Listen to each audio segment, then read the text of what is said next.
estou muito feliz pelo convite. Esse é o segundo ano que estou colaborando com esse projeto e eu fiquei muito feliz de estar aqui mais uma vez, poder compartilhar com vocês um pouco do que eu venho aprendendo nesses quase 6 anos trabalhando com a parte de gestão de projetos. Será que eu já consigo compartilhar minha tela? Acho que sim, né? A Lari vai habilitar para você.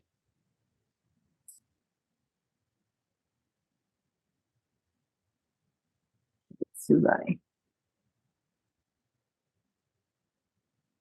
Sim, estamos vendo sua tela.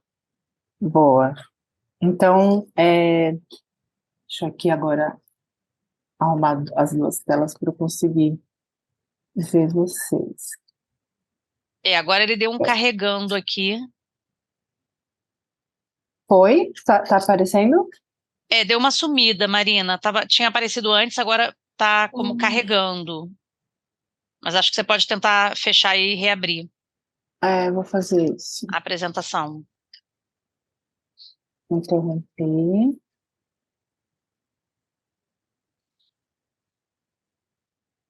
Agora sim. Agora foi? Então tá bom. Sim. Bom, eu preparei uma pequena agenda para o dia de hoje. Então, antes de mais nada, prazer conhecê-los. Meu nome é Marina. Eu trabalho na parte de gestão de projetos. Eu sou formada em gestão de políticas públicas, fiz na Universidade de São Paulo, e moro e sou moradora da Zona Leste de São Paulo.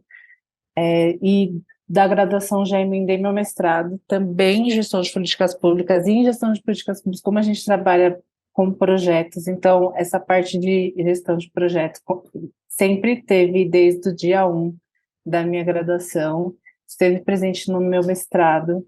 No meu mestrado eu estudei as políticas de implementação de igualdade racial na CEPIR. Para quem não sabe, a CEPIR é a Secretaria Especial de Políticas de Promoção da Igualdade Racial. Então, e do mestrado, eu fui para uma consultoria, basicamente, resumindo, e nessa consultoria de desenvolvimento institucional foi onde, pela primeira vez, eu de fato trabalhei com isso que a gente chama hoje de gestão de projetos. E lá eu pude ter diversas experiências com diversos projetos de diversas áreas, desde a sua elaboração até a sua implementação. E foi nesse momento que a gestão de projetos começou a estar cada vez mais presente na minha vida. Dessa consultoria, fui para Alma Preta Jornalismo, que eu acho que muitos de vocês devem conhecer. E hoje eu trabalho no Instituto Brasileiro de Defesa do Consumidor, o IDEC, também na parte de gestão de projetos. Então, já é uma área que atuo há um tempinho.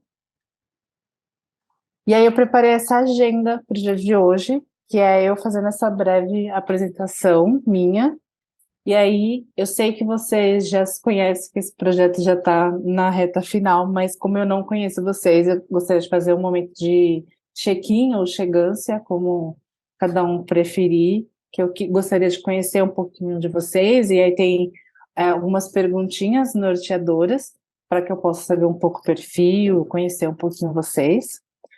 E aí a gente entra de fato pro objetivo do dia de hoje, né? Que é conhecer um pouco mais sobre o que é gestão de projetos, como que a gente consegue escrever um bom projeto, quais são os tipos de metodologias que existem hoje para ajudar a gente, não só na parte de escrita de um projeto, mas também na parte de acompanhamento. E aí vem um outro momento que é para falar um pouco sobre orçamento, sobre como funciona a gestão financeira do projeto. E, por fim, eu cito algumas ferramentas de gestão de projetos automatizadas que existem hoje em dia. Então, a apresentação eu já fiz, falei um pouquinho sobre mim, e agora eu gostaria de ouvir sobre vocês. E aí eu tenho 5 perguntas. Primeiro, qual que é o nome? Qual que é a cidade?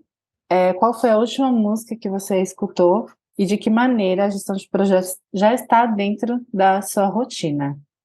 Aí, Eu gostaria que alguém se habilitasse primeiro, e aí essa pessoa que se habilitasse puxasse outra pessoa. Aí, dessa forma, a gente se conhece melhor. Então, quem se habilita?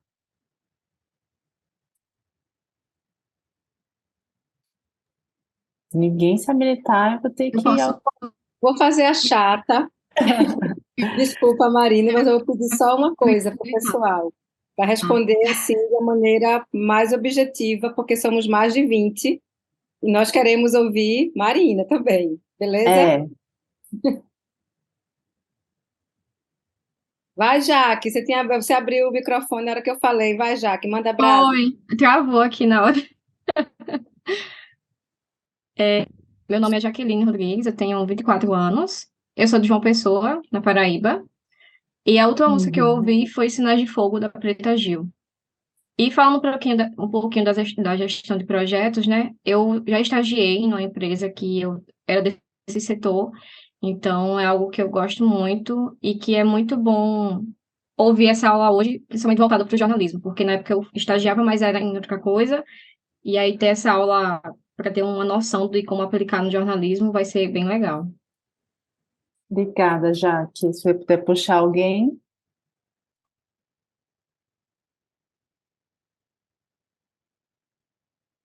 Acho que eu vou falar então, pessoal. É, tá, dá para me ouvir tranquilo aí? Sim, Pronto, então, boa noite novamente. Meu nome é Sonilton Santos, eu tenho 33 anos, eu sou de Camaçari, região metropolitana de Salvador, Bahia. A última música que eu ouvi, eu acho que foi alguma música do Olodum ontem. Eu não lembro qual foi a música. Eu estava com a família ontem. Eu vi. Não, Força e Lá Vou Eu de Olodum. Eu não lembro o nome da música. E Lá Vou Eu, né? Que canta Daniela Mercury, Olodum, várias participações, né? E de que maneira a gestão de projetos está dentro da minha. Eu acho que eu acho que essa pergunta aí um pouco me pegou. Eu não sei de que maneira ela está na minha vida, só sei que eu quero começar uma nova gestão, de criar um novo jornalismo independente, né? Eu não, eu tenho essa iniciativa, essa vontade de fazer um jornalismo com um olhar mais humano. Então, eu acho que é isso, né? Acho que responde a pergunta. sim, obrigada, Senilton. Quem que você puxa? Ah, deixa a critério de quem quiser.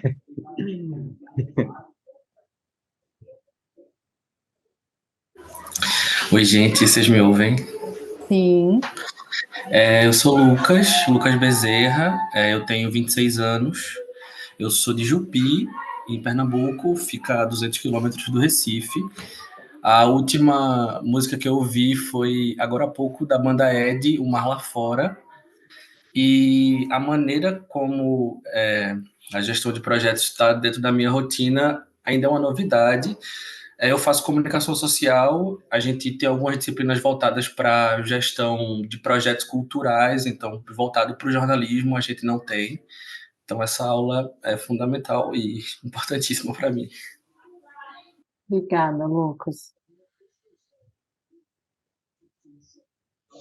Quem se habilita? Se vocês puderem ir chamando o próximo, aí a gente consegue fazer isso um pouquinho mais rápido.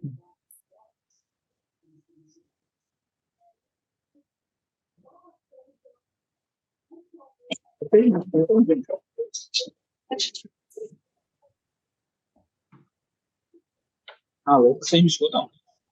Sim, Gente, desculpa, eu estou no caminho de casa voltando, mas eu quero falar. Meu nome é Adilson, tenho 27 anos, eu estou falando aqui de João Pessoa. Acho que a última música que eu ouvi foi Fumaça, de Djonga, e a gestão de projetos entrou na minha vida, acho que há bem pouquinho tempo, porque eu tive que aprender como se faz um projeto, porque eu apliquei o meu TCC na Lei Paulo Gustavo, aqui na Paraíba. obrigada, Gilson. Bom, eu vou chamando então, Gabriela Polidoro. Pode se apresentar para mim, por favor? Oi, estão me ouvindo? Sim, Sou Gabriela Polidoro, tenho 21 anos. Eu sou daqui do Rio de Janeiro, da capital. A gestão de projeto ela está na minha vida já há bastante tempo assim, porque eu já tive planejamento financeiro, então eu faço muito isso também. É isso mesmo. Obrigada, Gabriela. Aline da Mata. Olá, vocês estão me ouvindo? Sim. Ah, que ótimo. Eu não vou abrir minha câmera porque eu tô viajando e tô dentro do ônibus e tá muito escuro, então não tô aparecendo. Mas, Sem problema. enfim, meu nome é Aline, eu tenho 33 anos, sou natural da cidade de Petrópolis, mas eu moro no Rio já há 7 anos. A última música que eu escutei foi Quem Sabe Isso Quer Dizer Amor, do Milton Nascimento. Eu acho que a gestão de projetos está na minha vida de que forma? Na minha rotina, né? Dentro da organização. Eu procuro fazer as minhas coisas dentro de uma ordem de prioridade. E às vezes eu sou atropelada por algumas eventualidades, né? Que acontece, mas, enfim, é isso. Eu tento manter uma ordem. Acho que gestão de projetos está um pouco dentro disso. Lógico, com objetivo, né? Mas, enfim, é só isso. Obrigada, Aline. Nada. Maíra Soares.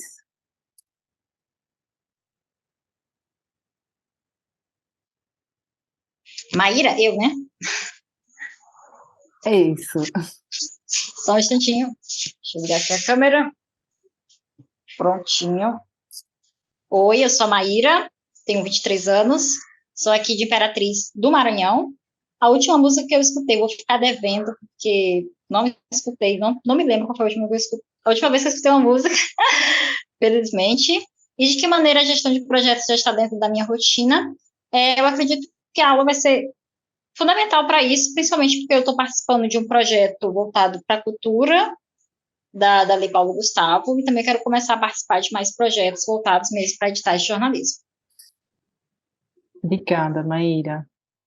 Guilherme.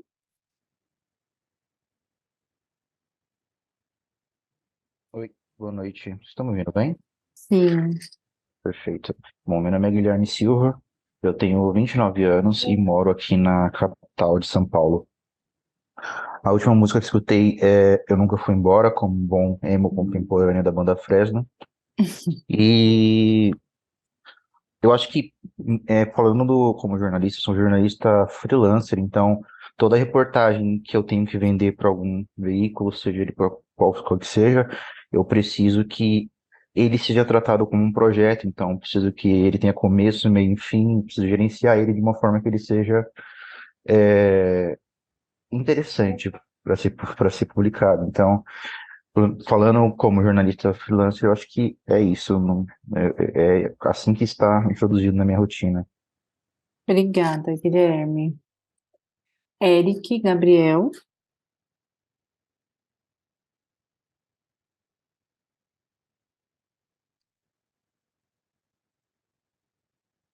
Acho que o Eric não nos ouve. Soraya, você pode se apresentar?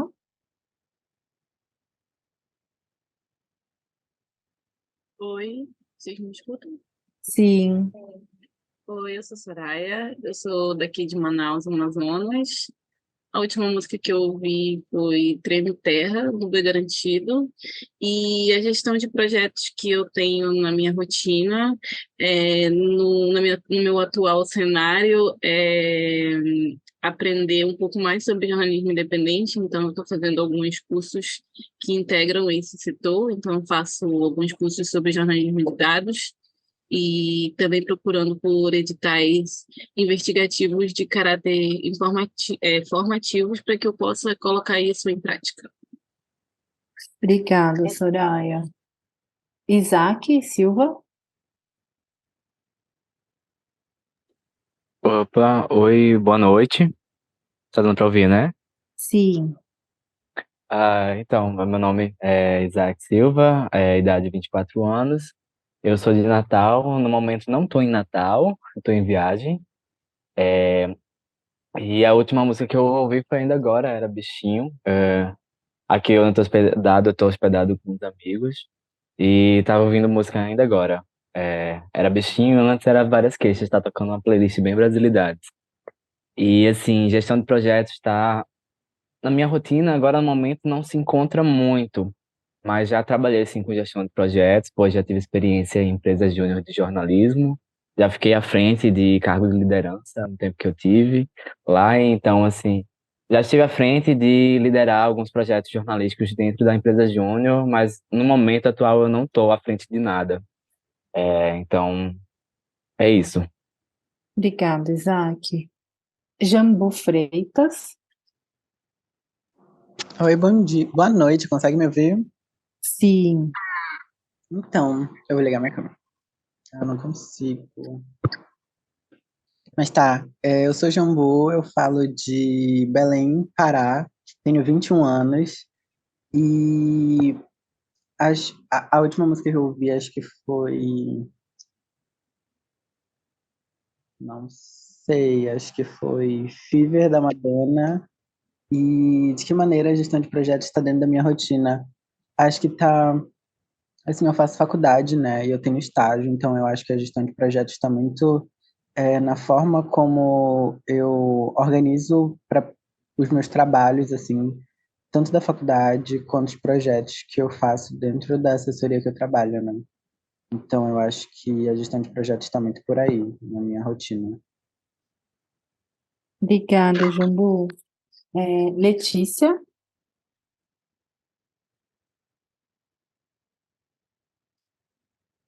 Você nos ouve? Então, acho que Natália, você está aí?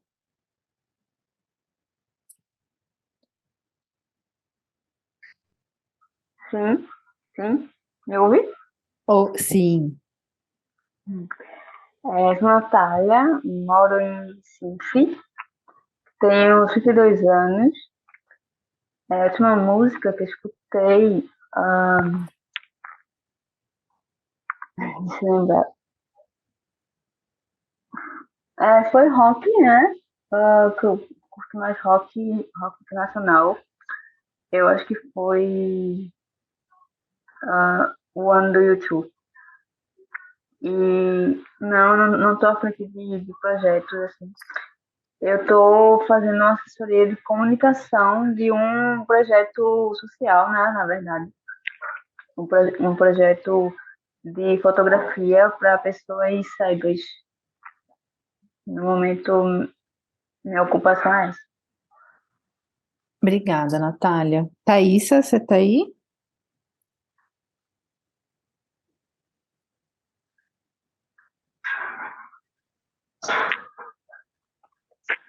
A Thaís, ela respondeu no chat. Ela falou que Tá. não pode abrir o microfone. Tranquilo. Quem mais, gente, não se apresentou? Só para eu conhecer um pouquinho mais de vocês. Não sei se chegaram a falar meu nome, né? Eu tinha entrado na chamada, mas estava só com o celular aberto aqui, porque eu estava terminando de escrever aqui um texto.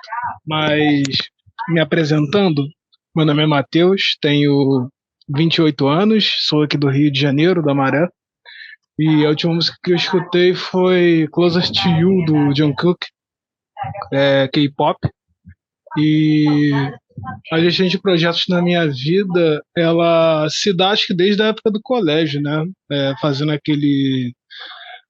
aquela planilha, né, de estudos, né? Tipo, fazendo aquele resuminho antes das provas, né? Aí adaptei isso ao longo da faculdade, para os projetos, para os trabalhos, né? Nos estágios que eu fiz na faculdade, fora. E mais recentemente nos freelas que eu peguei, né, ao longo do ano passado e no início desse ano, né? Obrigada, Matheus. Alguém mais quer se apresentar? Bom, acho que o silêncio é um não. Mas foi muito legal ouvir vocês dizendo de que maneira a gestão de projetos já está dentro da rotina de vocês, porque é sobre isso que vocês responderam. É sobre, basicamente, a gente dar começo, meio e fim para qualquer ideia, qualquer atividade que a gente queira desenvolver, seja no na nossa vida pessoal, seja na nossa vida profissional. E foi muito interessante ouvir que alguns de vocês já colocam isso dentro da rotina de trabalho, em algum momento aqui do nosso momento, desse tempinho que a gente tem aqui hoje, a gente vai ver que a gestão de projeto também ajuda. Acho que foi a Soraya que falou sobre escrever editais. A gestão de projeto também ajuda nessa fase de elaboração. E aí acho que é o que a gente vai falar aqui um pouquinho hoje. Então, o que é a gestão de projetos, né? Aí tem essa definição que ela é bem simples e que eu gosto muito, que fala que é uma disciplina destinada a orientar e integrar os processos necessários para iniciar, planejar, executar, controlar e encerrar projetos com o fim de concluir todo o trabalho necessário para realizar um projeto e cumprir com o escopo estipulado dentro dos limites de tempo e custo, o que é muito importante isso para a gente ter quais são os recursos que a gente tem, né? E a gestão de projeto nada mais é do que ter boas práticas para que a gente consiga desenvolver uma ideia, tirar essa ideia do papel e não fazer apenas com que ela saia do papel, mas que ela consiga evoluir bem, que aquilo que a gente planejou lá no começo, o objetivo norteador desse projeto, quando ele finalize, a gente perceba que, de fato, a gente conseguiu alcançá-lo. E a gestão de projeto dá conta desse meio, entre o começo da ideia, do momento de surgimento da ideia, até a concretização da ideia, a gente tem que planejar, a gente tem que cuidar de passo a passo desse meinho, desse intervalo, para que o que de fato a gente quis se concretize. E se a gente for pensar bem, a gestão de projeto, como alguns falaram, inclusive o Matheus falou, né, que a gestão de projeto está desde o colégio, é isso mesmo, ela está diariamente na nossa rotina, desde o dia, por exemplo, que a gente, lá no terceiro ano do ensino médio, a gente decidiu que queria fazer faculdade. E aí a gente pensa, tá, como que eu vou conseguir? O meu resultado é me formar na faculdade. Então, o primeiro passo, a minha primeira atividade é entender como que eu vou entrar, como é que eu vou ingressar na faculdade. Eu preciso fazer cursinho? Eu preciso trabalhar e fazer cursinho? Quais são as matérias dentro do cursinho que eu preciso estudar, que eu tenho mais dificuldade? Desenvolver um cronograma de atividades. Chegando na faculdade, passando no vestibular, o que eu preciso para concluir os 4, 5 anos de graduação que eu tenho pela frente? Isso tudo pode parecer simplório, mas isso é de uma forma ou de outra você está começando já a fazer a gestão do projeto terminar a faculdade, mas isso já é uma gestão. Entender qual que é o tempo que eu tenho, qual que é o recurso que eu tenho, o que eu vou precisar para conseguir este resultado. Então, isso, de uma certa forma, já é a gente intuitivamente já fazendo gestão de projeto no nosso dia a dia. E quando a gente pensa em gestão de projeto, desenvolvimento de um projeto, como eu disse, ele parte de uma ideia. E toda ideia tem um propósito. Então, o que eu preciso para tornar essa ideia algo palpável, algo relevante? Por exemplo, se eu, como jornalista, o que eu preciso fazer para conseguir desenvolver uma matéria sobre políticas públicas da primeira infância? Então, eu preciso começar a desenvolver essa ideia para que eu consiga entender qual caminho que eu vou perseguir. E aí, nisso, eu consigo ter mais nitidez do que eu preciso para desenvolver. E entender essa ideia. Quando eu começo a desenvolver essa ideia, pensar se de fato ela faz sentido, eu começo a entender qual o passo a passo para eu conseguir desenvolver essa matéria sobre política pública da primeira infância. Se for uma matéria de audiovisual, por exemplo, um vídeo, eu preciso de uma câmera. eu preciso criar um roteiro, eu preciso saber quem que eu vou entrevistar, eu preciso saber o que que eu vou filmar, eu preciso fazer uma pesquisa para entender de quais políticas públicas de primeira infância eu estou falando. Então, quando a gente começa a fazer essa listagem, a gente começa a dar nitidez para aquilo que a gente, para o nosso objetivo final, que é ter este projeto. E aí, tendo essa noção do que eu preciso para desenvolver esse projeto, eu tenho que pensar também em recurso. Quais são os recursos humanos e financeiros para eu tirar essa ideia do papel, para que eu, de fato, consiga pegar esse meu grande objetivo, que é produzir esse vídeo e colocar ele em algum canal digital e disseminar e fazer com que as pessoas escutem. Então, eu preciso pensar quanto que eu vou precisar de dinheiro, quanto que eu vou precisar, às vezes, captar de dinheiro. Se é um edital que eu estou escrevendo, e o edital não tem um valor estipulado, um valor livre, vai entre 10 mil e 20 mil, eu preciso colocar na ponta do lápis quanto de equipamento que eu vou ter que comprar, quanto de valor para pagar pessoas, para pagar, por exemplo, um editor de vídeo, para que o vídeo fique pronto e com uns 10 segundos, ou 10 segundos não, perdão, 10 minutos. Então, eu tenho que ir pensando não só no que eu quero, mas também no como, e quais são os recursos, tanto humano quanto financeiro, para isso. E, por fim, é pensar na sustentabilidade, porque às vezes eu quero fazer um vídeo sobre a política pública de primeira infância, porém, eu sou de São Paulo, mas os grandes atores que eu precisaria entrevistar estão no Rio de Janeiro, estão em Brasília. Então, de que maneira eu vou pensar esse projeto, vou pensar o recurso desse projeto, para que eu consiga não só entregar aquilo que eu estou prometendo, mas também entregar com qualidade, para que, de fato, a mensagem que eu estou querendo passar nesse vídeo, nessa matéria, ela consiga ser disseminada por aí. E garantindo, assim, a longevidade do vídeo, né? Que as pessoas continuem sempre acessando, que esse conteúdo, se atual, ele continue sempre, se atemporal, ele continue sempre sendo buscado, sendo conteúdo de referência.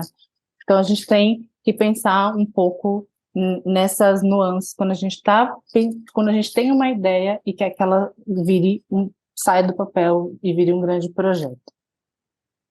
E aí eu pulo para o próximo ponto, que é escrevendo um projeto. Como que a gente escreve um projeto? Tendo visto que a gente teve uma ideia, como que a gente segue? Eu penso que quando a gente vai escrever um bom projeto, a gente tem que ter para mim, esses 9 pontos são essenciais, que é, primeiro, você ter um objetivo, o que eu quero fazer.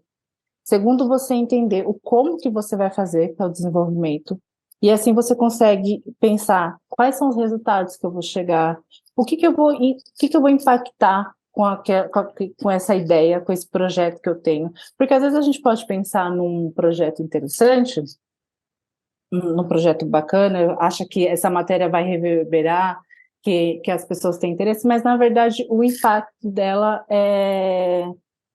é pequeno, ou é um impacto que, não pequeno, mas outros produtos entregam aquela mesma coisa. Então, o que tem de diferente qual que é o impacto diferente no seu projeto que vai fazer, de fato, valer a pena as pessoas entrarem, acessarem e ele continuar sendo compartilhado? A gente também tem que pensar no cronograma de atividade, porque às vezes a gente tem um período curto de tempo, um período estipulado de tempo para desenvolver um projeto. 1 mês, 6 meses, 1 ano, 2 anos. Então, como é pensar dentro dessa janela, como que eu vou conseguir cumprir todas as etapas do projeto para que no último dia dele, ele consiga, essa matéria, por exemplo, consiga de fato sair e ser divulgada. E é interessante também a gente pensar os riscos, prever riscos, quando a gente pensa em gestão de projeto. Se eu estou querendo fazer uma matéria que fala sobre política pública da primeira infância, Quais são os riscos, por exemplo, quando eu me proponho a ir para Brasília para fazer entrevista com o político X ou com o ministro tal? Pode ser que eu não consiga acessar essa pessoa, pode ser que eu vá e essa pessoa não esteja disponível, e aí eu tenho que ter um plano B. Então, a gente sempre também tem que dar um passo para frente para prever, principalmente quando a gente está olhando para um cronograma de tempo, para prever o que a gente consegue fazer, como a gente consegue contornar uma situação. E quando a gente pensa em gestão de projetos, a gente tem que olhar para a equipe, ver qual que é o recurso humano que a gente tem para conseguir desenvolver esse projeto e, por fim, orçamento. E agora eu vou explicar um pouquinho deles para vocês. Geralmente, quando a gente vai escrever um projeto, principalmente para editais, a gente tem que colocar um resumo, e sempre é a primeira coisa que está ali escrita. Mas eu sempre aconselho as pessoas que o resumo de um projeto, aquilo que a gente de fato vai entregar, a gente sempre escreve por último, porque aqui é o que a gente fala, o que a gente vai fazer, como a gente vai fazer e quando a gente vai fazer. Por exemplo, se eu quero fazer... Calma, retomando. Um resumo. No resumo, eu já tenho lista todas as minhas ideias. Se eu quero fazer uma série de 10 episódios no formato de vídeo, contendo 15 minutos cada vídeo, para que fale sobre ampliar a curva de aprendizagem de mulheres negras periféricas sobre o superendividamento, que é uma pauta que está super em alta, principalmente agora com as políticas públicas que o governo tem feito, como o Desenrola. Então, no meu resumo, eu justifico. Eu posso dizer que, tendo em vista esse atual contexto, atual cenário, em que tem muitas pessoas super endividadas, que geralmente que X% dessas pessoas são mulheres negras periféricas, que elas representam não sei quantos por cento do PIB da economia, esse projeto se faz valer, porque vai ajudar na conscientização, a levar mais informações para essas mulheres, para que elas consigam reduzir a sua taxa de endividamento. Enfim, no resumo, é onde você explica como você vai fazer, por que você vai fazer e o como você vai fazer, como esse projeto se justifica. Então, a gente tem mais nitidez do projeto quando a gente escreve ele inteirinho. Então, eu sempre aconselho as pessoas a escreverem essa parte no final, que fica mais fácil. E a gente tem que ter um objetivo. Toda a ideia que a gente está desenvolvendo e quer que ela vire um projeto, ela tem que ter um objetivo. Por exemplo, sobre esse tema que eu falei de superendividamento das mulheres negras periféricas, chefes de família.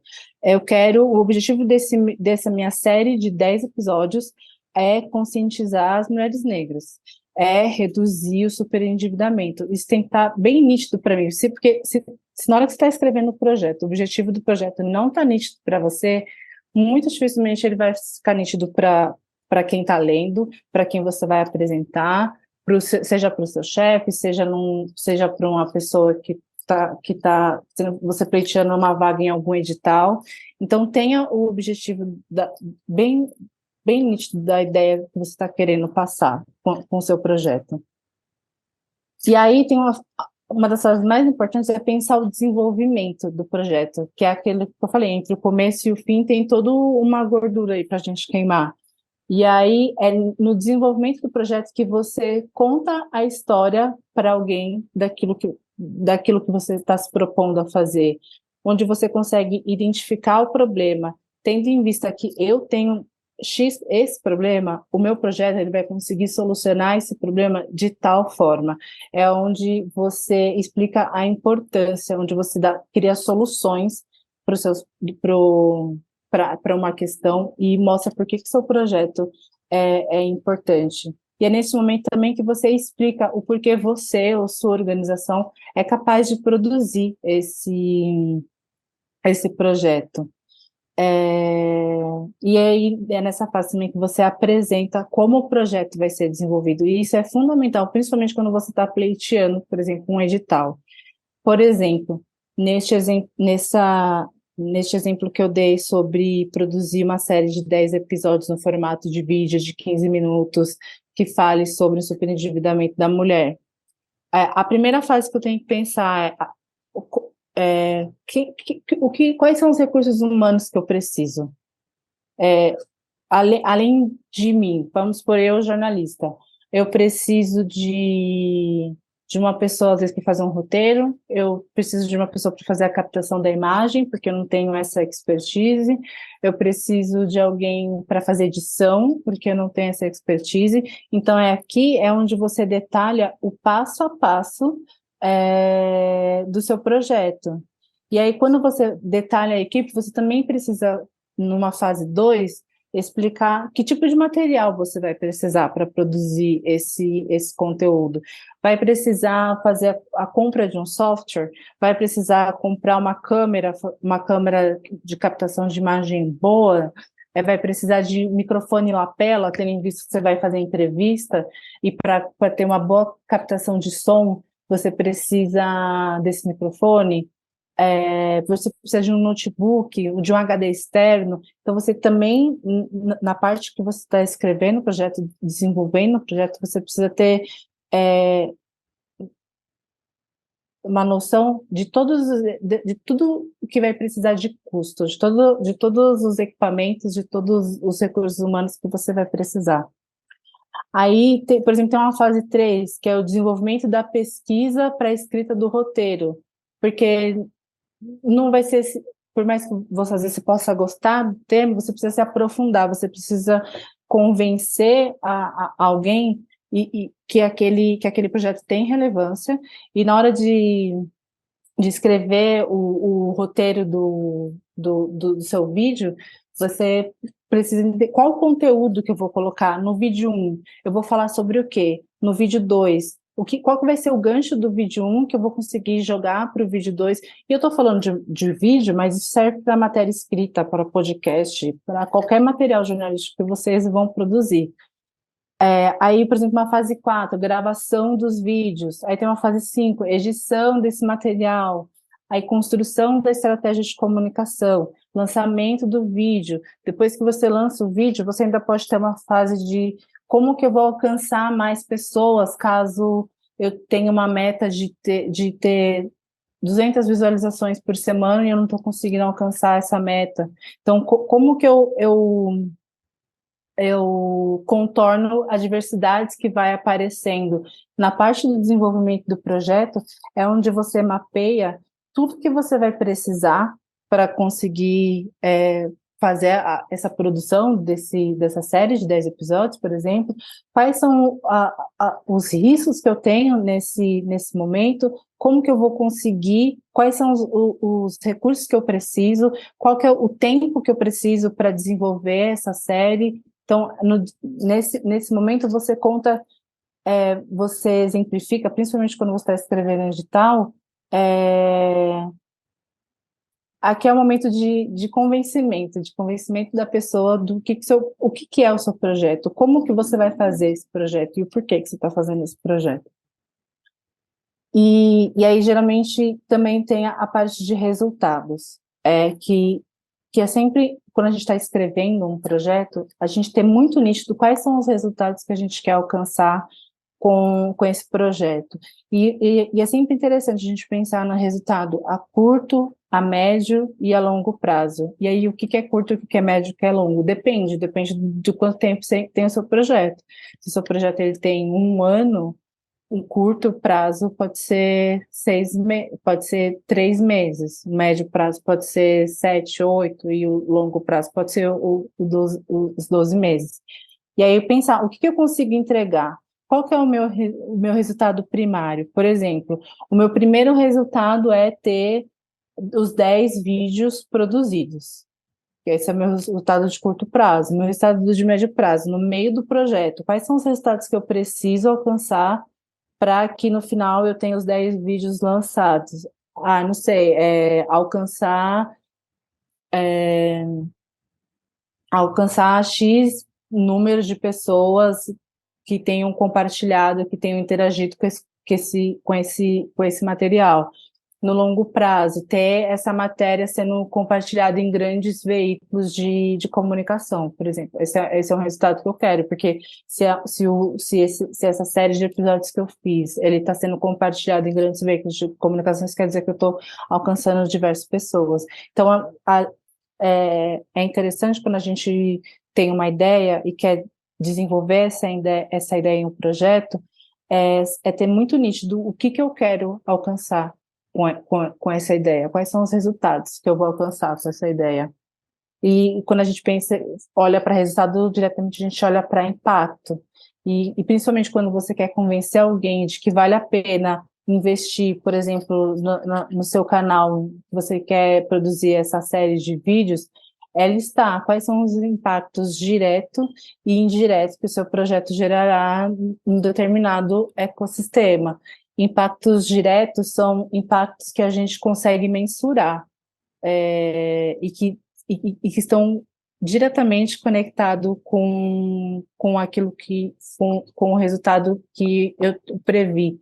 Por exemplo, eu quero que as mulheres negras periféricas estejam conscientes do vídeo, da questão do superendividamento e que elas, enfim, consigam melhorar a sua curva de aprendizagem e aí talvez reduzir essa desigualdade. Então, isso pode ser um impacto direto, porque com analytics, enfim, com diversas ferramentas que mensuram o alcance do seu vídeo, você consegue perceber qual que é o público de fato que está sendo alcançado, de que região que esse público está sendo alcançado, e esse pode ser um impacto que você consiga mensurar facilmente. E é importante, como eu disse, a gente ter um cronograma de atividades, descrever tendo em vista que eu tenho o resultado X, por exemplo, alcançar 20 mil pessoas no período de um ano que elas tenham visualizado o meu vídeo. Quais são as atividades necessárias para que eu tenha 20 mil pessoas, para que 20 mil pessoas visualizem o meu vídeo? Então, é muito importante a gente fazer um cronograma de atividades. E aqui, por exemplo, eu trago um modelinho, que toda vez que eu vou pensar em um projeto, eu utilizo algo bem parecido com isso.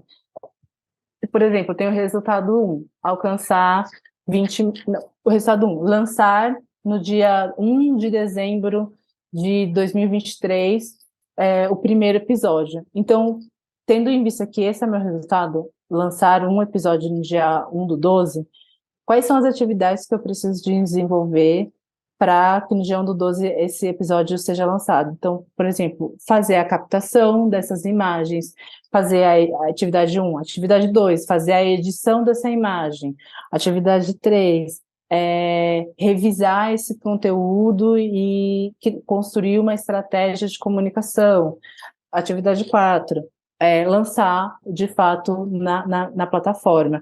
E aí eu estabeleço um cronograma, por exemplo, no mês 1, 2 e 3. Nesses 3 meses eu tenho para fazer a captação das imagens. No mês 3, 4 e 5 é o período que eu estabeleci que eu vou fazer a edição desses vídeos. No mês 6, 7 e 8, pronto, esse é o mês que eu vou escrever a estratégia de comunicação para que esse vídeo alcance X pessoas e seja lançada no dia que eu estabeleci, no dia 1 de dezembro.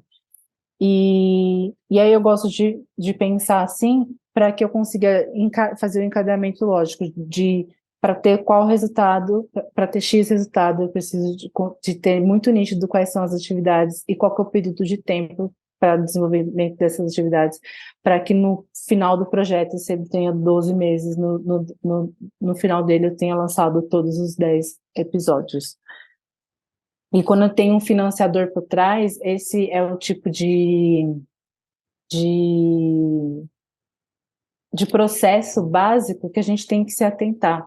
Por exemplo, o Google, ele lança diversos editais e que ele dá recurso para mídias independentes produzirem determinados conteúdos. Então, vamos supor que o Google deu R$ 20.000 para você produzir essa série de conteúdos e no final de 12 meses ele quer esse resultado. Então, ter um cronograma de atividades, sabendo quais são os resultados que eu preciso desenvolver, quais são as atividades que eu preciso construir para alcançar o resultado. Nesse período de 12 meses é importante a gente ter essa visualização e entender o que eu vou fazer em cada mês para que no final do período, porque o Google me deu até o dia 12, até o mês 12, se eu não produzir até o mês 12, eu vou ter que devolver esse dinheiro, eu vou ter que fazer uma prestação de contas, eu vou ter que fazer uma justificativa. Então é importante que a gente, perdão, que a gente tenha esse cronograma para que a gente consiga entregar aquilo que a gente está se propondo a fazer. E como eu disse já anteriormente, é importante a gente avaliar os riscos, mapear tudo que pode atrasar ou inviabilizar o projeto. E isso é importante a gente fazer quando a gente vai construir o cronograma de atividade. É importante a gente pensar, construir atividades que tenham prazos plausíveis. Às vezes a gente quer fazer grandes entregas, quer ser megalomaníacos e tem um período muito curto para desenvolver essa atividade.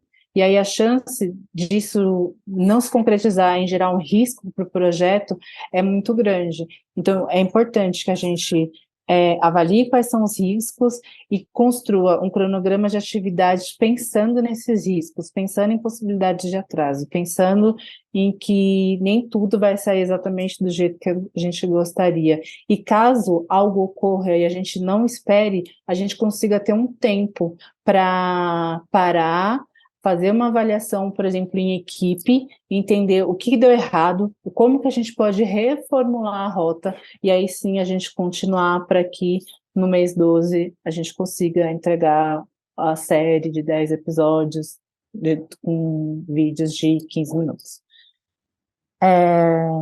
E aí é sempre bom pensar em equipe, e, por exemplo, quando a gente está escrevendo edital, geralmente eles costumam pedir, ou até mesmo quando a gente vai fazer um projeto para dentro da nossa organização, quando a gente vai apresentá-lo para alguém, a gente precisa ter nitidez de quem vai estar nesse projeto, o que ela vai fazer nesse projeto, e quais são as expertises dela. Ela, de fato, vai conseguir contribuir com esse projeto? E, por fim, é muito importante a gente ter noção do orçamento e que a gente consiga detalhar todas as linhas de gasto que serão utilizadas durante todo o período do projeto. Todo o período do projeto vai ser desenvolvido. Porque, às vezes, se a gente não se programa, pode ser que nos primeiros 8 meses eu gaste, se eu não tenho um cronograma de atividade, se eu não tenho um cronograma orçamentário, eu gasto todo o meu recurso e aí eu fico com mais 4 meses para desenvolver um projeto, para finalizar um projeto e não tenha recurso. Então é sempre importante que a gente faça o balanço entre as atividades que eu vou desenvolver, qual é o recurso que eu tenho para isso. E nos próximos slides eu vou explicar melhor essa questão do orçamento. Mas antes disso, eu vou passar para metodologias. E o que são essas metodologias de gestão de projeto? São formas de gerir um projeto que incorre na aplicação de conhecimentos, ferramentas e técnicas para tornar um objetivo para que um objetivo pré-definido seja concretizado, ou seja, é para que aquela minha ideia, eu uso essas ferramentas de gestão de projeto para fazer com que a minha ideia de fato saia do papel e que ela consiga se tornar um resultado. E aí é sempre importante, existem diversas metodologias, existem cursos só sobre isso, passaria horas falando sobre isso. É importante você escolher uma metodologia que esteja alinhada com as premissas da organização e que ajude de fato, da organização ou da pessoa física que está desenvolvendo esse projeto, para que permite que você consiga melhorar, não só colocar em prática aquilo que você se propôs, mas também melhorar os resultados. Tem metodologias que, inclusive, ajuda a gente a fazer isso. E aí, eu trouxe 9 nomes aqui, que são as metodologias mais conhecidas. Depois o PPT vai ficar disponível, e vocês podem pesquisar um pouco mais sobre elas, mas eu trouxe, acho que 2, que são as mais utilizadas, inclusive existem ferramentas softwares online que existem, que propõem essa metodologia. Por exemplo, essa daqui que eu trouxe é a metodologia Kanban, que ela foi desenvolvida pelo Toyota. A Kanban é uma metodologia visual para a gestão de processos que usa quadro com listas e cartões de tarefas. Quando o Kanban criou essa metodologia, o Kanban não, perdão, o Toyota criou a metodologia Kanban, o objetivo dele era diminuir o estoque e evitar falta ou excesso de produtos, ou seja, ele queria que a organização ficasse mais eficiente e eficaz. E aí são basicamente três cartelas, 3 colunas de atividades que eu tenho para fazer, atividades que estão sendo feitas e o que já está feito. Dessa forma eu consigo ver, por exemplo, o que está atrasado, o que não está, às vezes eu estou achando que tem uma atividade que não foi feita, mas a equipe já realizou. Então essa é uma forma bem simples de eu entender o que eu preciso fazer e o que já foi feito. Além dessa, esse é um quadro que eu gosto muito de utilizar quando eu estou desenvolvendo algum projeto, que é uma mistura da tabela do cronograma de atividades com um pouco mais de informações. E aí existem, por exemplo, plataformas automatizadas, como o Monday, que existem quadros que você consegue fazer isso no software, mas geralmente eu uso uma tabela de Excel e super supre essa necessidade, que eu tenho os resultados esperados que eu preciso alcançar, e eu sei quais são as atividades que eu preciso desenvolver para alcançar esse resultado. Porém, é importante que eu nomeie um responsável. Por exemplo, na atividade 1.1, a Marina Nascimento vai ser a guardiã desse resultado. Vamos supor que a atividade 1.1 é construir o roteiro. A Marina Nascimento ela vai precisar construir o roteiro e ela tem até o dia, sei lá, 1 de fevereiro para construir esse roteiro, para que a próxima atividade seja a captação da imagem. O Pedro, ele consiga, de fato, fazer a captação das imagens a partir do roteiro que eu desenvolvi. E aí eu coloco status, por exemplo, e dentro de status eu costumo utilizar concluído, em andamento, atrasado, a ser iniciado e aguardando aprovação. Com esses 5 status eu consigo ter uma boa gestão das atividades que estão sendo desenvolvidas. Então, essa é uma das metodologias mais simples que tem para a gente conseguir fazer uma gestão de projeto, e a gente consegue fazer isso numa planilha de Excel, não precisa ser num software. E eu trouxe essa também, essa é muito bacana, chama metodologia Lean Canvas.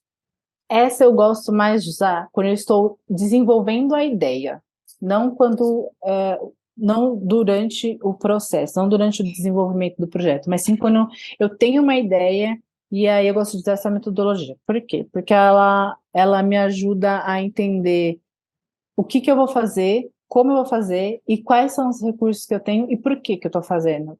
Por exemplo, ela tem no primeiro quadrante aqui, problemas. Aqui eu consigo enumerar quais são os principais problemas que o meu público, ou meu cliente, ou enfim, ele está querendo, ele tem. Aí na solução eu consigo pensar, tendo em vista que o meu público tem esse problema, vamos supor, falta de entendimento sobre economia doméstica. Aí a minha solução é produzir materiais jornalísticos sobre economia doméstica. Aí, qual que é a minha proposta única de valor? Por que eu faria com que essa pessoa fosse no meu site ver essa minha matéria? O que eu ofereço para ele de diferente para que ele vá, para que ele leia esse conteúdo e para que ele consiga solucionar o problema dele?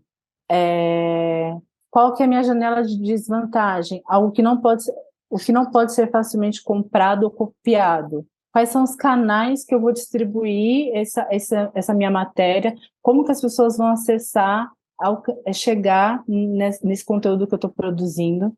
É importante também, quando a gente está pensando numa matéria, por exemplo, nesse tema de letramento de economia doméstica, quem que vai consumir? Eu vou produzir essa matéria para classe A, classe B, classe C, essas pessoas têm que idade, qual que é o segmento? Quem que vai ler esse conteúdo? É importante que eu tenha nitidez disso para quando eu vá produzir o conteúdo, para inclusive saber qual que é o linguajar, porque às vezes eu estou produzindo uma matéria sobre economia doméstica achando que eu vou pegar pessoas jovens no começo da sua vida financeira, e não, eu acabo pegando pessoas de meia idade que acabaram se endividando. Então, é sempre bom é sempre interessante que eu pense para quem que eu estou escrevendo esse conteúdo e como que essa pessoa vai acessar esse meu conteúdo. E aí, por fim, na parte de baixo tem estruturas de custos e fontes de receita. E na estrutura de custos é onde eu penso quais são os custos para a produção dessa matéria e fontes de receita quem vai financiar essa matéria. Às vezes eu tenho um portal de notícia que tem campanha de financiamento coletivo. Então, quem vai financiar é esse portal, essa campanha de financiamento coletivo. E muitos, por exemplo, mídias independentes se utilizam desse método como forma de receita. Ou a fonte de receita para a produção dessa matéria vai ser via edital. Então, ou via parceria com outro edital, com outro jornal. O outro jornal vai disponibilizar todo o equipamento e eu só vou precisar fazer a captação. Então, eu gosto dessa metodologia ali em Canvas, principalmente quando eu tenho uma ideia e quero tirar do papel, porque aqui eu dou um passo à frente. Eu penso em como que eu vou fazer, quais são os custos, quem que vai ver essa matéria, como que essa pessoa vai ver essa matéria. Então, essa é uma matéria, essa é uma metodologia que eu gosto bastante. E aí, por fim não, o penúltimo ponto que eu trouxe aqui hoje é gestão financeira do projeto. Utilizando aquele exemplo que eu trouxe, que eu vou produzir uma série de 10 episódios no formato vídeo, que vai falar sobre superendividamento da mulher negra. Então, eu tenho que pensar, para fazer uma série de 10 episódios, quais são os recursos humanos que eu vou precisar? Vou precisar de jornalista, eu vou precisar de roteirista, eu vou precisar de um videomaker, eu vou precisar de um designer, eu vou precisar de alguém que faça a edição, tanto do conteúdo escrito quanto a edição do vídeo. E aí eu tenho que mapear por quanto tempo eu vou precisar dessa pessoa. Por exemplo, às vezes o jornalista eu vou precisar pelo período dos 12 meses do projeto. Mas o videomaker, a pessoa que vai captar a imagem, eu só preciso dela por 3 meses. Então, qual que é o custo nesses 3 meses desse videomaker?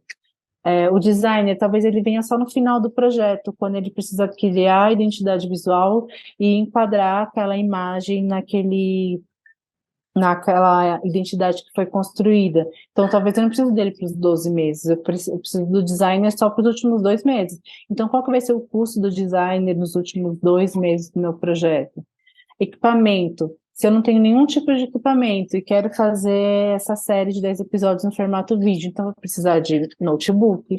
Quantos notebooks eu vou precisar? Que tipo de notebook que eu vou precisar? Porque dependendo do tipo de edição que você vai fazer, não é para computador. Então, qual que é o custo desse notebook?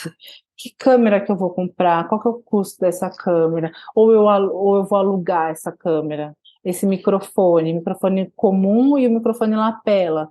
Então, eu tenho que, na hora que eu estou escrevendo um projeto, entender, inclusive, quantos microfones eu vou precisar. Vou precisar de 2, vou precisar de 3, eu vou entrevistar 3 pessoas ao mesmo tempo, então eu vou precisar de pelo menos 4, porque eu preciso ter uma reserva. Eu preciso de um HD externo para ir limpando a memória da câmera. Então, esses minutos também tem que estar dentro da sua cabeça na hora que você for pensar como que eu vou desenvolver bem esse projeto, como eu vou escrever bem esse projeto, para entender qual que é o custo dele. E aí, se é uma produção de vídeo que vai precisar viajar, quanto de passagem aérea, quanto de hospedagem, deslocamento da pessoa, alimentação, ajuda de custo. Às vezes, para eu entrevistar alguém, eu vou ter que desembolsar um recurso para essa pessoa fazer parte desse vídeo. Se eu vou entrevistar um professor, às vezes ele cobra para fazer esse vídeo. Então, qual que é o custo que eu vou ter para pagar essa pessoa que vai colaborar no meu vídeo? E quando, principalmente, a gente está falando de empresa, de uma organização, seja ela sem fins lucrativos, ou com fins lucrativos, a gente tem que pensar, por exemplo, o Google, ele vai me dar US$ 20.000. Quanto que eu vou pagar de imposto? Quais são as taxas de câmbio? Na hora que eu vou pagar meu jornalista, qual que é a taxa do TED, a taxa do banco, a cesta básica do banco? Se eu tenho uma sede, se eu vou precisar ou se eu vou precisar alugar um espaço para fazer a gravação. Qual que é o aluguel desse espaço? Esse é um custo que tem que estar dentro do seu projeto. Às vezes eu preciso contratar uma pessoa, um assistente de administrativo financeiro para fazer depois a prestação de contas. Então, quanto que eu vou gastar com esse administrativo financeiro para fazer essa prestação de contas para o Google? Enfim, na hora que a gente vai pensar um projeto, além da parte narrativa, que foi o que eu falei até agora, tem essa parte financeira, tem a parte de sustentabilidade do projeto. Como que com recursos que eu tenho, eu vou fazer esse projeto entregar tudo aquilo que eu esperava. E aí, por fim, eu trouxe 3 modelos de ferramentas de gestão de projetos, que são, acho que, as mais conhecidas, que dá para fazer esse tipo de gestão, que é o Monday, o Asana e o Trello. O Trello delas acho que todas elas têm a versão gratuita, e o Trello é a que, com a versão gratuita, que possibilita mais ferramentas para vocês, e aí vocês conseguem fazer todo esse acompanhamento do projeto, colocar status, colocar o encadeamento lógico para conseguir tal resultado, qual atividade que eu vou fazer, qual que é o recurso que eu preciso, enfim. O que eu queria trazer para vocês hoje é um pouco dessa noção de gestão de projeto, para que vocês, enfim, espero que contribua para quando vocês forem pensar nos projetos de vocês, tenham um pouco, espero que eu tenha conseguido dar um pouco mais de uma sequência lógica para vocês. E aí eu coloquei aqui o meu e-mail, marina.nascimento.souza@gmail.com. Caso vocês tenham alguma dúvida, vocês fiquem à vontade para falar comigo. Eu acho que é isso, pessoal.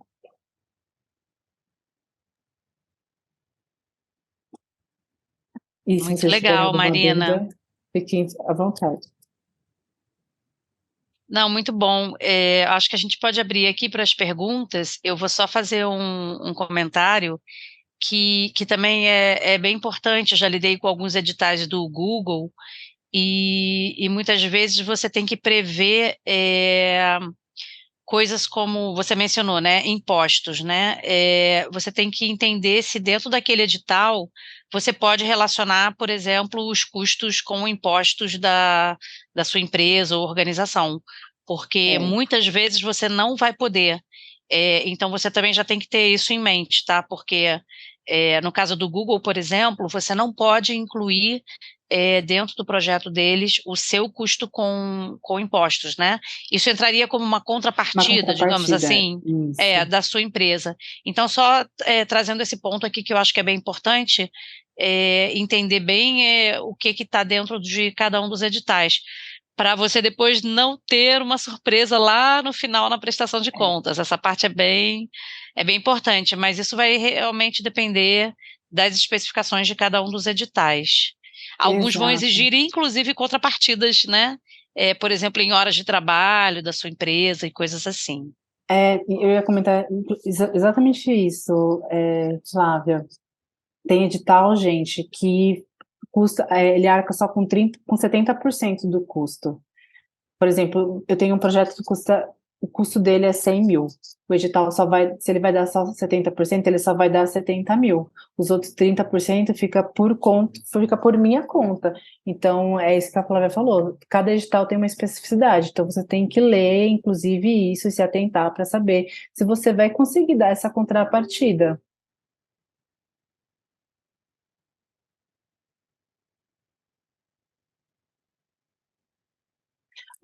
Tem ali, o Sonilton tá com a mão levantada. Pode perguntar. Eu queria fazer uma pergunta, é o seguinte, eu não sei se tem muito a ver com a linha da apresentação, mas vou falar. A minha dúvida é o seguinte, sobre essa questão de gestão de negócios, por exemplo, eu quero abrir um negócio independente na questão do jornalismo. Por exemplo, um site ou se não um blog. Só que a questão é da formação de equipe. Por exemplo, eu ainda não tenho equipe. Eu tenho em mente 2 pessoas que eu quero convidar, mas, para falar a verdade, antes de convidar essas pessoas, eu estava pensando se seria possível começar pelo menos um blogzinho de notícia e tal, enfim, sozinho. Porque, por exemplo, a senhora trouxe a questão da equipe, eu sei que é muito importante um portal de notícias, um site, um blog, enfim, ter uma equipe, né? Um fotógrafo, um repórter, editor e tal. Mas para quem está começando agora, por exemplo, eu, que eu não tenho recurso, não tenho nada, estou começando do zero, só da questão da força de vontade. Se é Uhum. possível começar assim, por exemplo, caminhando sozinho, você mesmo produzindo suas matérias, fotografando, e não muito assim, quando for fazer uma reportagem, uma coisa mais extensa, mais aprofundada, contratar, ou se não pedir ajuda de um amigo que eu conheço, que é um videomaker, que é um fotógrafo, entendeu? Mas de contrapartida, eu queria saber a dificuldade para uma pessoa que está começando do zero, para lá na frente, quando as coisas financeiramente melhorar, contratar uma equipe, chamar as pessoas, porque a verdade é essa, hoje em dia só amizade não vai, né? Tem que também, amigos também tem conta para pagar, né? Então acho que eu queria Sim. saber essa questão, a dificuldade que é começar do zero, assim, se é possível ser uma equipe, assim. É possível. Muitos canais independentes começaram com uma ideia, por exemplo, o Alma Preta, onde eu trabalhei, começou com a ideia de 4 estudantes universitários. E eles começaram a produzir conteúdo a partir das vivências e dos conhecimentos dele. Às vezes tiravam eles mesmos as fotos, às vezes pegava fotos em... Tem diversos bancos de dados que disponibilizam imagens, e aí você pega imagem que tem a ver com a sua matéria. É, é difícil, mas super é possível, Sonilton. É, às vezes, e aí como é que você faz, por exemplo, para ir conseguindo recurso? Às vezes você começa a produzir matéria para o seu portal, o seu blog, começa a produzir matérias para fazendo parceria com outros canais, por exemplo, o UOL. Dentro do UOL tem diversos portais independentes que fazem parceria e produz conteúdo e ganha um valor X, e aí pega e ele produz esse conteúdo como o blog do Sonilton, e aí o Sonilton pega esse recurso desse blog, dessa matéria que ele fez para o UOL e ele retroalimenta o portal dele, o seu portal, no caso. Então, sim, super é possível. E aí tem portais, por exemplo, que faz campanha de financiamento coletivo, que eu comentei, que aí são pessoas que vão lendo o seu conteúdo, vão gostando do seu conteúdo e vão compartilhando. Tem o The Intercept, por exemplo, tinha, se eu não me engano, ele ainda tem uma campanha de financiamento coletivo, que são pessoas que acreditam no trabalho e antigamente tinha valores de R$ 5.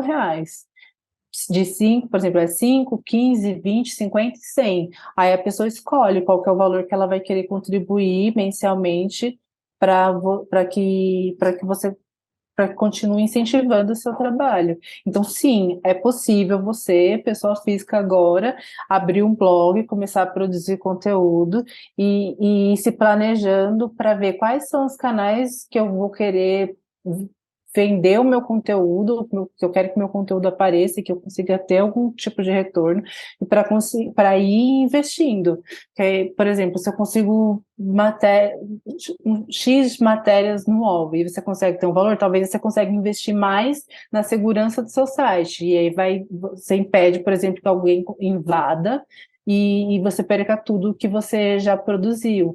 Ou você pega esse recurso e você investe num freela, às vezes você contrata uma pessoa para fazer matérias específicas, você não tem vamos supor que você não tenha muito conhecimento sobre saúde, aí vem uma pandemia, você vai ter um recurso para contratar um freela para falar daquele tema que está sendo abordado, e aí isso você pega um tema que está em pauta, você aumenta o número de visualizações do seu site, do seu blog, e aí você vai investindo. Editais, tem muito edital que ajuda o jornalismo independente, tem bastante edital, então é sempre importante, por exemplo, prosas.com, é um lugar que sempre mostra editais interessantes, tem editais de 10 mil, mas às vezes você pode ter um edital de 100 mil, 150 mil, então aí você monta um projeto, por exemplo, usando como base o que eu trouxe, e aí você pode conseguir alcançar, lograr nesse edital, e aí